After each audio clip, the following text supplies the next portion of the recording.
చాలామంది స్టూడెంట్స్ చాలా డౌట్ పడుతూ ఉంటారు, నేను కాన్ఫిడెంట్గా మాట్లాడలేను, నేను కాన్ఫిడెంట్గా బిహేవ్ చేయలేను అని చెప్పేసి. కానీ అసలు నిజం ఏంటంటే కాన్ఫిడెన్స్ అనేది ఎవరికి బై బర్త్ ఏమీ రాదు. దాన్ని మనలో బిల్డ్ చేయడానికి డైలీ ప్రాక్టీస్ అనేది చాలా అవసరం.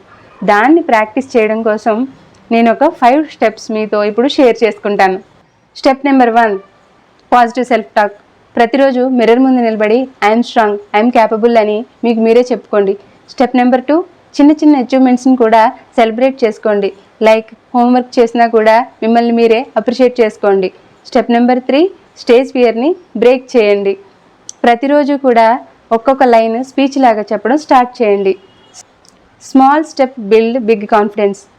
Step number 4, body language. స్ట్రైట్గా నిలబడండి, స్మైల్ మెయింటైన్ చేయండి. కాన్ఫిడెన్స్ అంటే మైండ్తో పాటు బాడీ లాంగ్వేజ్ కూడా చాలా ఇంపార్టెంట్. స్టెప్ నెంబర్ 5, ఫెయిల్యూర్ని కూడా ఫ్రెండ్ లాగా యాక్సెప్ట్ చేయండి. ఫెయిల్ అయినంత మాత్రాన కాన్ఫిడెన్స్ ఏం తగ్గిపోదు. ఎక్స్పీరియన్స్ వచ్చిందని చెప్పి ఇంకా ఇంకా నేర్చుకోండి. గుర్తుపెట్టుకోండి, కాన్ఫిడెన్స్ అనేది ఎవరు మనకెవరు. డైలీ ప్రాక్టీసెస్ వల్ల మనకు మనమే దాన్ని క్రియేట్ చేసుకోవాలి. ఈ వీడియో మీకు నచ్చినట్లయితే లైక్ చేసి, అవసరం అనిపిస్తుంది అనుకున్న వాళ్ళకి షేర్ చేయండి. Do subscribe for more videos. Thank you.